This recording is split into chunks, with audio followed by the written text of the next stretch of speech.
I'm Jenny Beth Martin. This is the Jenny Beth Show. Thanks for joining us. Today, it is my pleasure that we have with us Congressman Andy Biggs from Arizona, and he is going to talk to us about the new congressional session and all sorts of exciting things that you've kind of been leading the way on.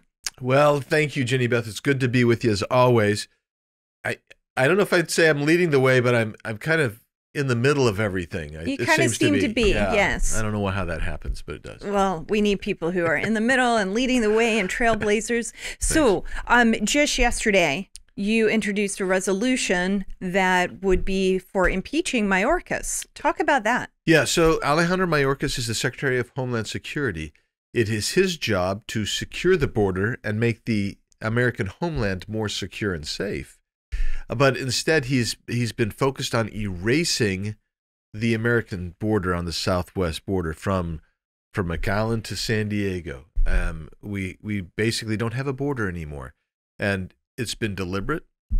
And I was talking to a member today. I wasn't sure where he'd be, but he and I were talking about all the different things that he's undertaken to do to undermine our safety. And he said, yeah, those sound like high crimes and misdemeanors to me. And so I think he needs to go. I think he's needed to go for a long time. Yes, he absolutely does. And the border problem is real, despite what the mainstream media may want us to think, or the Biden administration trying to gaslight everyone into thinking that 250,000 people crossing the border illegally every month is normal and that should be the new baseline.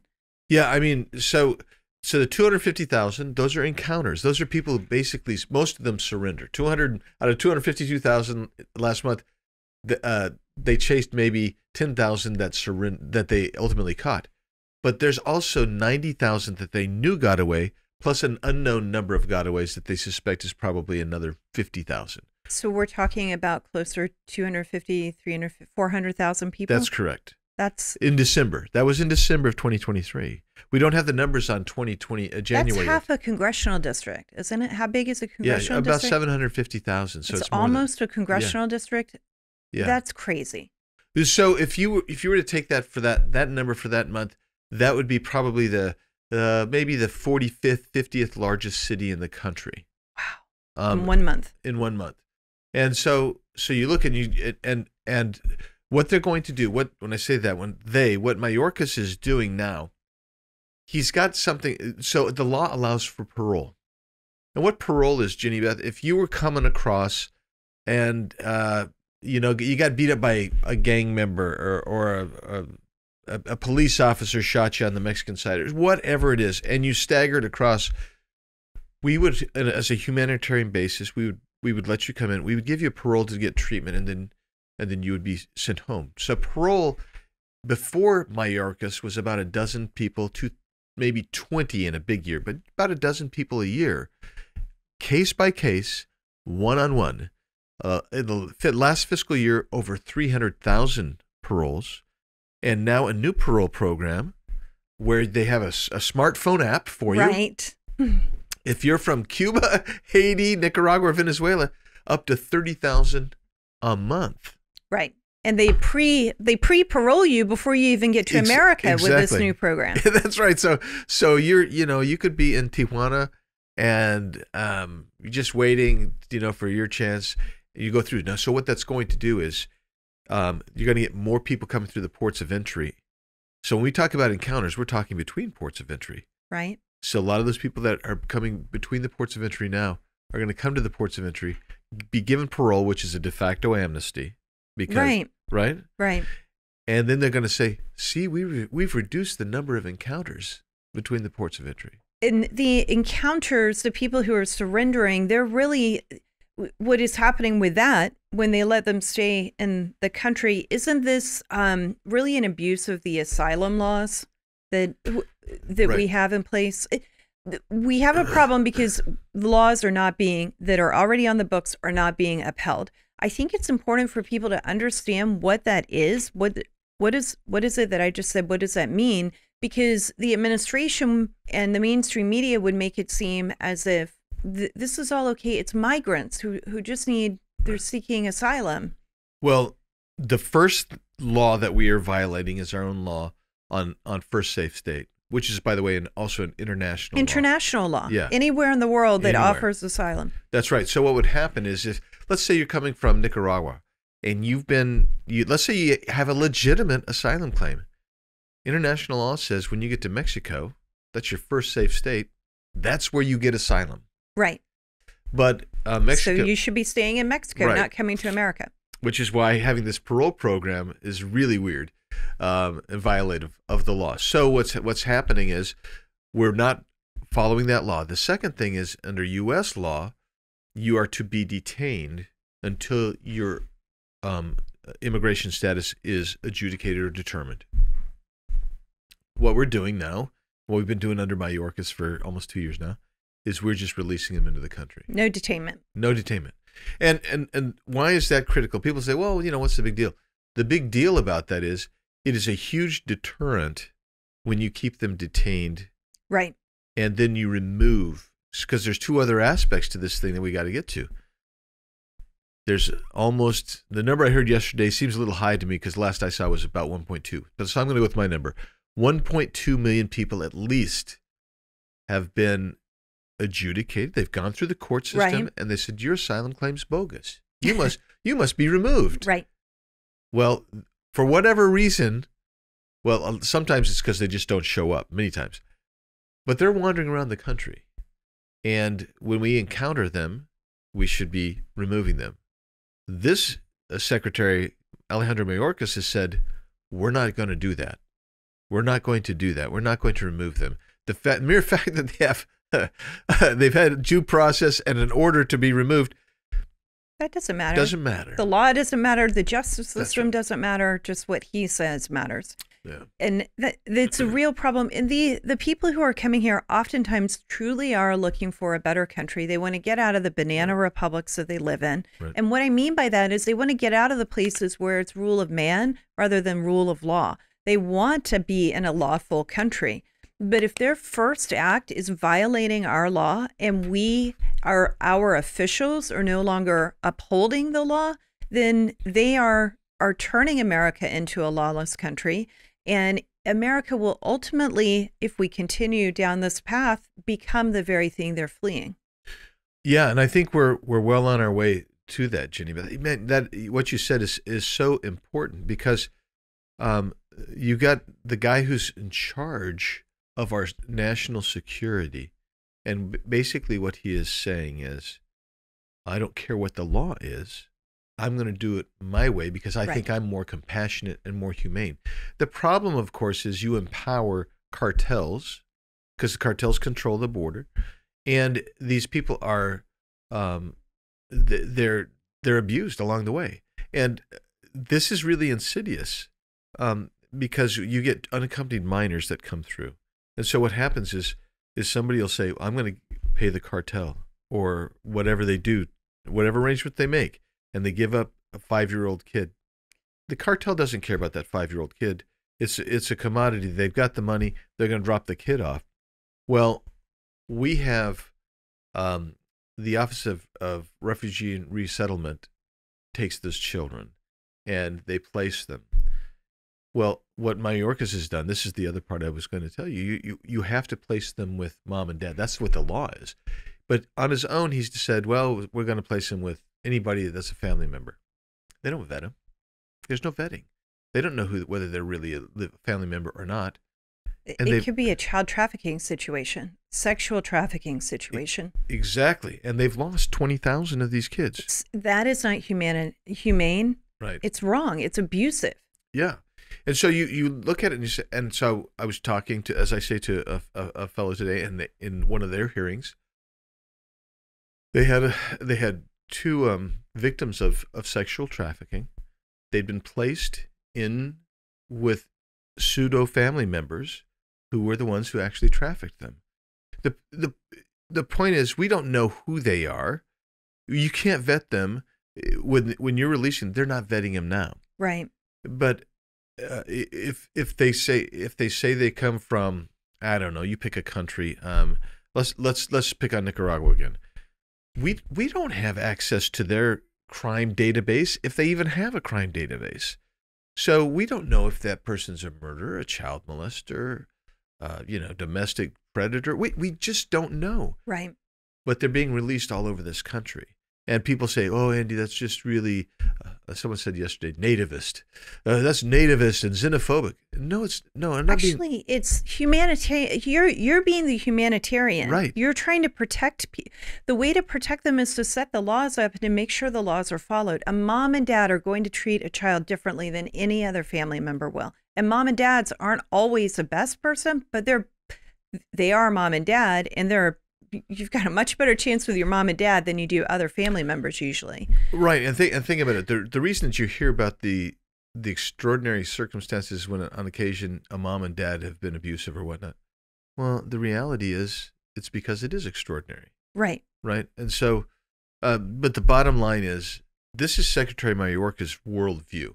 His worldview is to basically destroy our geographic integrity, destroy the border, and throughout history, a dissolution of a nation is almost always begun when you lose, geographical or boundary integrity, and that's where we are. And then you throw into things like one of the other first things is when your currency is devalued and worthless. Well, we're kind of. We'll come to that in a second. Yeah, we're going to get there. Some problems with that too. Yeah. So we have got major things to repair, and Secretary Mayorkas needs to be held accountable. And for me, he's committed high crimes and misdemeanors. I think that's pretty clear. And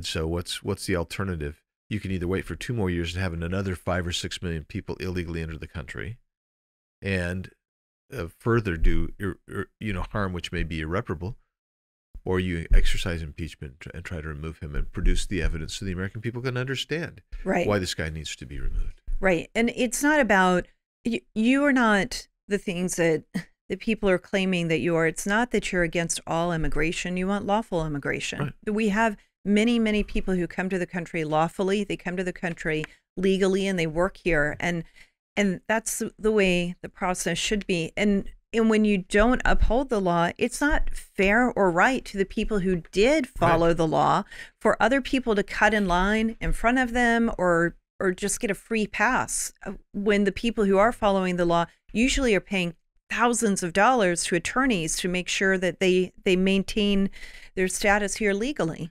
Yeah, think about it. We bring in more people legally through the orderly legal process.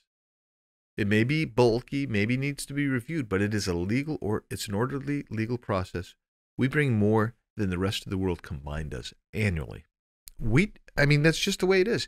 So don't tell me that we are against immigration. What we are for is our border, the sanctity of law, the sanctity of life. And what we have found is, under Donald Trump, for instance, one sector, Yuma sector, fewer than 9,000 people encountered in the entire year. Wow. Last year, under Mayorkas, over 350,000 in that same sector. And you just go, and what's happening? Well, the cartels, the criminal gangs down there are making billions of dollars. The testimony yesterday in our committee from Cochise County, Arizona, is that the people coming in are paying $7,000 per person to be trafficked or smuggled in. And what's happening is you've got people he said as young as 14 and 15, they steal a car, they drive on down, and they are promised by the cartel $3,000 a person to transport them from Cochise County, Arizona, up to the Phoenix metro area. And there's high-speed chases. We've had rollovers and fatalities. And this happens because we've encouraged people to try to get into the country, because if they make it in, once they're in Phoenix, they get on the interstate system and they can get anywhere in the rest of the country easily in a car. Yeah. Bus, whatever it may be, because we're very interconnected. Usually you've got to get to a major metro city to start fanning out, but it's not hard to do. Not hard to do. And don't forget, too, that Mayorkas finally had to admit that they were allowing arrest warrants to be used as identification for airplane rides for an illegal alien. It's just crazy. And think about that. as an American citizen, how many checks you and I are going through to get onto a plane. And we have to have our real ID at some point in the next few months or within the next year or so, and that requires your birth certificate, all sorts of things to verify you are who you say you are, all of that for us to get onto a plane. And then they're just allowing arrest warrants. You don't even know if the person's name is right because they're coming here sometimes without any identification at all. Yeah. And look, there are places. So they were sent. If you're from Nicaragua, we don't send back because we don't have an extradition treaty. So what was happening is people would come up and say they might be from Guatemala or someplace that we do have a removal agreement. They would throw their ID away. The cartels would tell them, throw your ID away. They'd throw their ID away. You could go down along the border and we would just pick up IDs. Wow. And then they would say, I'm from Nicaragua. And there was one time I was there, there's 24 guys, all single guys, probably aged 24 to 35. Where are you guys from? Well, we're from Georgia, meaning the country of Georgia. And so we had somebody that we had access to who was going to come over. We're trying to translate for them. They said, oh, no, we're from Russia. And then when the CBP guys came back, they were from Georgia again. They're trying to leverage because they know there's no way to check out who they are from any of these countries. And they're trying to just leverage to make sure that they're all okay. But in any event, they all cross together, obviously. Why do you have 24 Georgians or Russians coming together? I don't know. And by the way, that whole group that I was standing in, there were 300 people there that had just crossed the border together. And at $7,000 a piece, 300, that's $210,000. Yeah. And that's just in an hour or so of your time. And it's happening all day long, every day. Yeah. Okay. So I'm very glad to see that you've introduced this resolution. What happens next on it? And we're going to go to the other thing that makes countries collapse, which is the inflationary problem and the spending. But dealing with this, let's close this part out. What is the next things that will happen, and what can people who are listening and watching do to help you? So the next thing is it should be assigned to a committee, should be assigned to the Judiciary Committee, in which case Chairman Jordan should kind of put together a group to do what we call an impeachment inquiry. And so you put together all your evidence and whatnot, and then have a public hearing. For people interested and supportive, just write Mr. McCarthy and the Speaker McCarthy and let him know, hey, we think Mayorkas needs to be impeached. Okay. And just do that, because as he feels that's the will of the American people, then he'll make sure that that assignment gets made. Okay. All right. That's very important. So we'll make sure that we're helping get calls and maybe not calls, but letters, emails to McCarthy.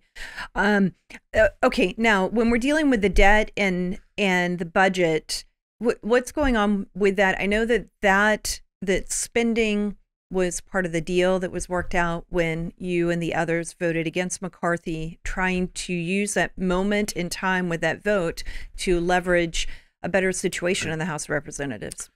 Well, so let me give you an update of what's happening. First, a lot of people don't understand the debt ceiling. So the simplest way to think about it, and it's kind of grotesque, but we owe $31.4 trillion. That's our national debt. The argument is that we need to raise our credit cards limit, our debt limit, in order to pay all of our bills going forward. I'm not sure that that's factually accurate even. The number, they won't tell us. So I asked last week in multiple meetings, I said, well, how much do you want to raise it?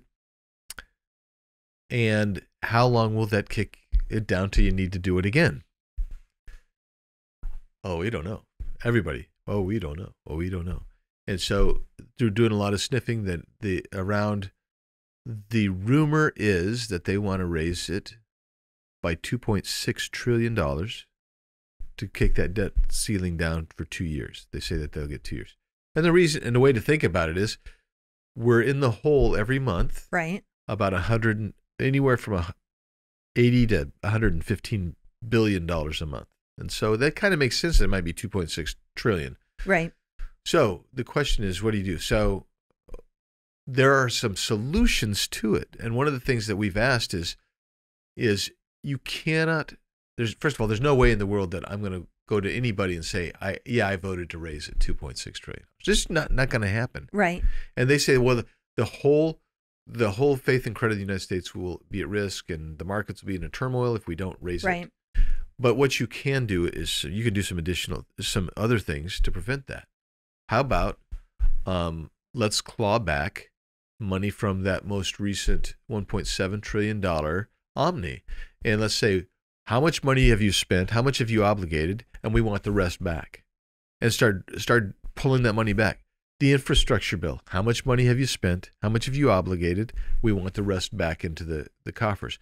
What that does is that actually puts off the need to do the debt ceiling lift for some time. Then you claw back. I think the number on the uninsurance portion that we gave out is like $500 billion. That might still be out there. That's related to COVID spending? Yes, yeah. Okay. So you start bringing back COVID money that might not Right. be back. That might be as low as $100 billion, might be as high as $800 billion. You start clawing back on the fraud or wrongful payments that were made with the COVID Right. money. The estimates there are $800 billion to $1 trillion. You start pulling these things back in.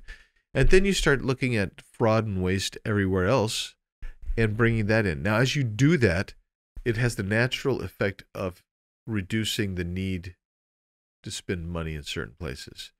Then you have to freeze that, and as you do that, you have a chance to say, we're going to be on a trajectory or path to actually start move towards a balanced budget, and that's what some of us are talking about, and others are just blithely going along and like, well, we don't want the country to default. We're not going to default. No, we don't have to default. We don't have to default, and we're not going to either.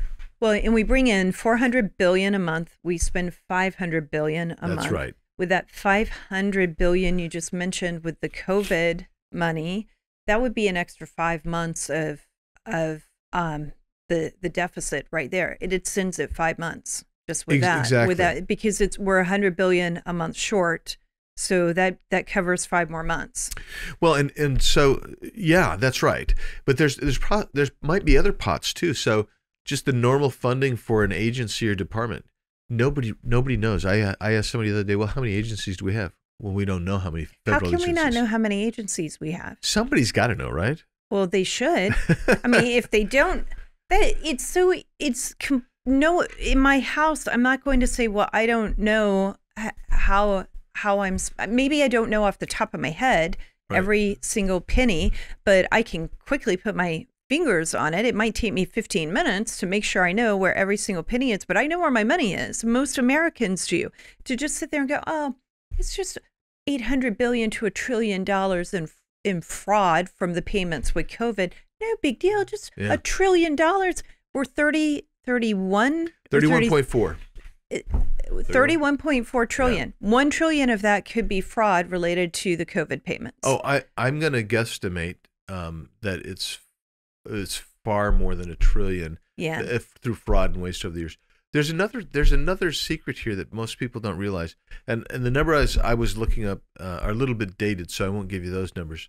But if the ratios are anywhere near the same, it's important to understand.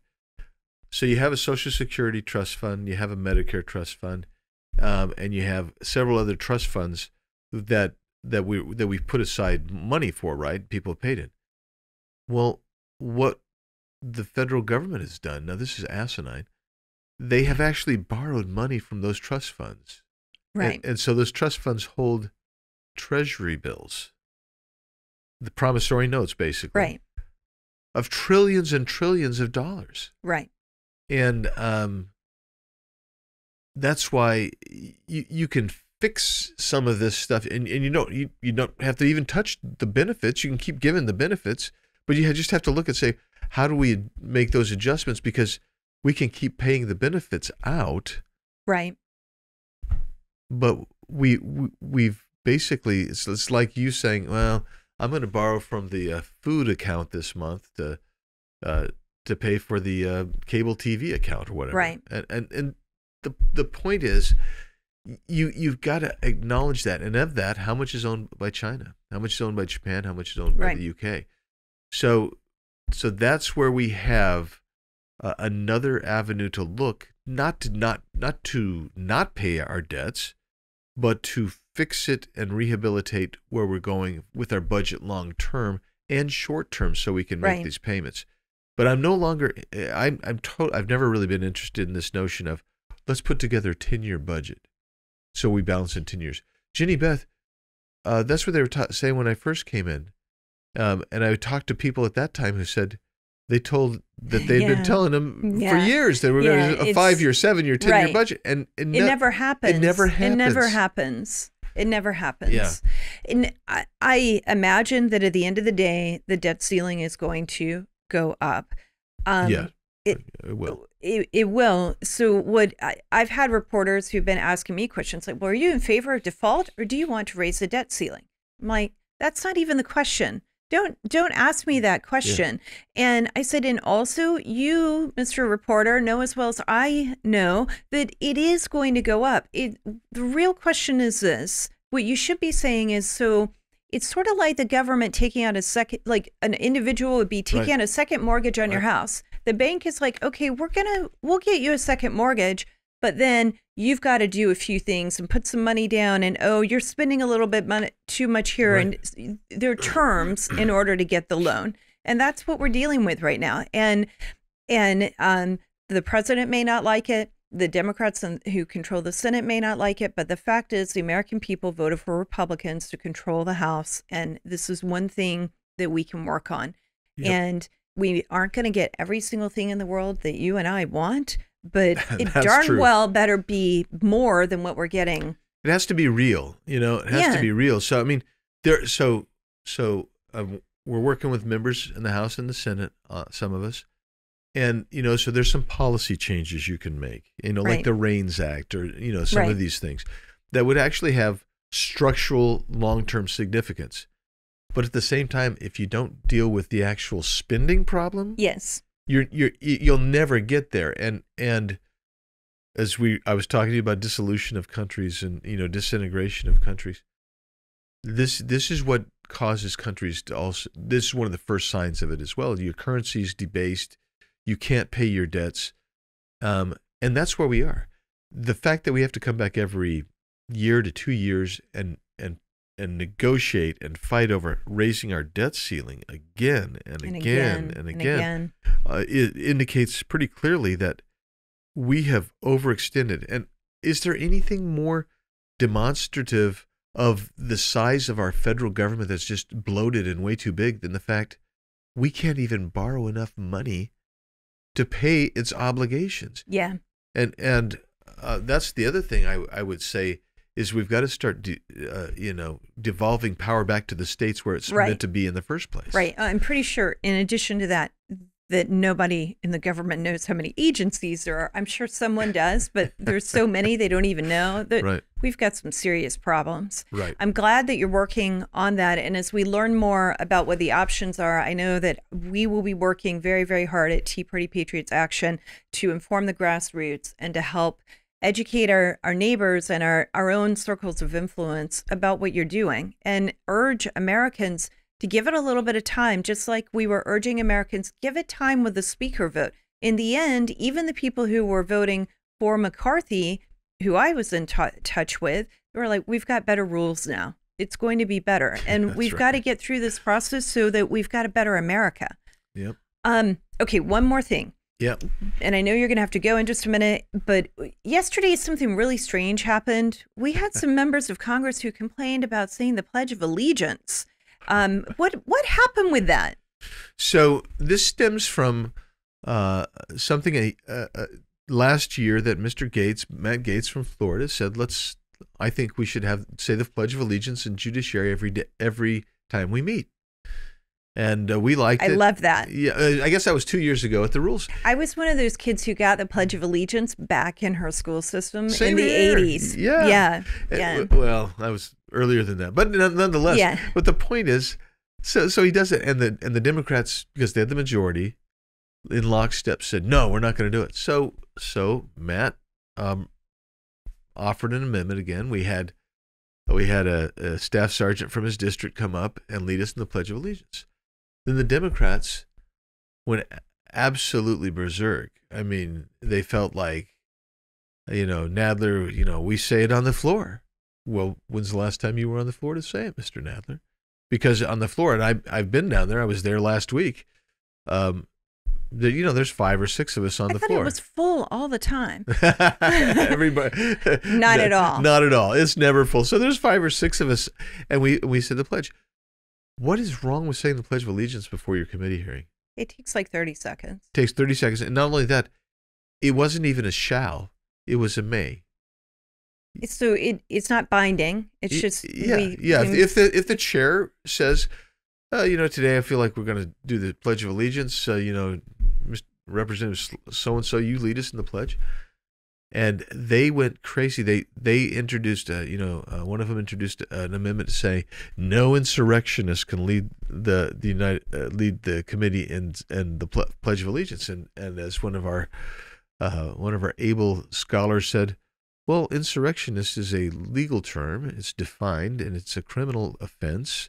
And there's nobody in Congress that has been charged and convicted with this. So any member of the committee can do it. Right. It's absurd. And it indicates this, quite frankly, in my opinion, kind of a loathing for the country. Which is why their policies are what they are. Just getting back to becoming full circle. Why would you destroy the southern border? Why would you? Right. It's because either you're indifferent to the United States or you don't really care for it so much. And I tend to think there are people who don't like this country who serve in Congress. Yeah, I think there are. I think that some of them who don't like the country designed your new pins too, and they got rid of red and blue or white on the pin, and now we have environmental green. It's kind of disrespectful to those colors on the flag that you're pledging allegiance to. Yeah, and I will say that when I opened up my little envelope and saw the pin, I said, Green New Deal Pelosi. That's what it is. Green New Deal Pelosi, and they want us to remember that for 2 years. I think that might be an okay thing to spend money to replace. It might be the only time anyone ever hears me say that. Okay, well, Congressman Andy Biggs, I really am so glad that you are here today. Thank you for introducing the resolution to impeach Mayorkas. We're going to look forward to helping send letters and emails to Speaker McCarthy's office, just letting him know that people around the country want that to proceed. We look forward to working on trying to cut the spending and work towards a balanced budget faster than 10 years. Yeah. And then we really appreciate the fact that you and other members love the country so much that you want to say the pledge and that you want to stand and fight for it. So Absolutely. Thank you. Thank you, Jenny Beth. Thanks for all you and your allies do to help us. Thank you. Well, thank you. And thanks everyone for listening and watching today. This is the Jenny Beth Show, and I'm Jenny Beth Martin.